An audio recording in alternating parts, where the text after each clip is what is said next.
Sudden గా పాప పునరుక కోసం చేసే ఫండింగ్ ని ఆపేయమనడానికి కారణం ఏంటంటే, సో నిన్న నైట్ అయితే సురేష్ గారు ఫోన్ చేశారు. అంటే పాప వాళ్ళ ఫాదర్ అన్నమాట. కాల్ చేసి, అన్న ఆల్రెడీ పాపకి ఒక 50 lakhs ఏమో ప్రభుత్వం నుంచి వచ్చింది, అండ్ అలాగే అది కాకుండా ఇప్పటిదాకా ఉన్న అమౌంట్ ఏదైతే ఉందో ఆ అమౌంట్ తో పాపకి ట్రీట్మెంట్ కి సరిపోతుంది, అండ్ అలాగే జనాల దగ్గర కూడా చాలా అమౌంట్ ఉంది. సో ఆ అమౌంట్ అంతా కూడా వస్తే ట్రీట్మెంట్ కి 9 CR అండ్ 10 CR మధ్యలోనే ఇంజెక్షన్ అయితే అవకాశం ఉందంట. సో ఇంకా అమౌంట్ కూడా మిగిలే అవకాశం ఉందంట. మిగిలిన అమౌంట్ కూడా చాలా మంది పిల్లలకి ఇలాగే ఏదైనా ప్రాబ్లం ఉన్న వాళ్ళకి వాళ్ళ ట్రీట్మెంట్ అయిపోయిన తర్వాత అమౌంట్ అయితే డొనేట్ చేస్తానైతే చెప్పారు.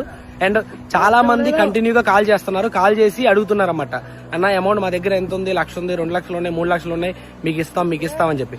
అంత అమౌంట్ మాకు ఇవ్వడం కాదు. సో నేను ఈ వీడియోలో అయితే ఒక స్కానర్ పెడతాను, అది ఇంపాక్ట్ గురు స్కానర్ అన్నమాట. సో ఆ వెబ్సైట్ కి అయితే మీరు డైరెక్ట్ గా పేమెంట్ చేసి దానిలో ఇంత అమౌంట్ మేము కలెక్ట్ చేసిన అమౌంట్ ఇంత వచ్చింది, ఆ అమౌంట్ మొత్తం కూడా ఇంపాక్ట్ గురు వెబ్సైట్ కి అయితే పంపించామని చెప్పి ఒక వీడియో చేసి ఆ వీడియోని అయితే నాకు ట్యాగ్ చేయండి.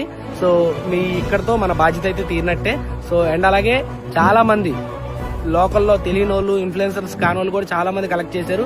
వాళ్ళందరి దగ్గర కూడా ఆ లోకల్లో ఎవరైతే పెద్దోళ్ళు ఉంటారో వాళ్ళు కొంచెం ఇనిషియేటివ్ తీసుకొని వాళ్ళందరి దగ్గర కూడా అమౌంట్ కలెక్ట్ చేసి ఆ ఇంపాక్ట్ గురు వెబ్సైట్ కి పంపించాలని కోరుకుంటున్నాం. అండ్ అలాగే మేము మా పర్సనల్ స్కానర్స్ అండ్ అలాగే కొన్ని ఈ మర్చెంట్ అకౌంట్స్ వాడాం. సో అన్ని అకౌంట్స్ లో ఉన్న అమౌంట్లు అన్ని కూడా ప్రతిదీ కూడా ఇంపాక్ట్ గురు వెబ్సైట్ లేదా సురేష్ గారికి డైరెక్ట్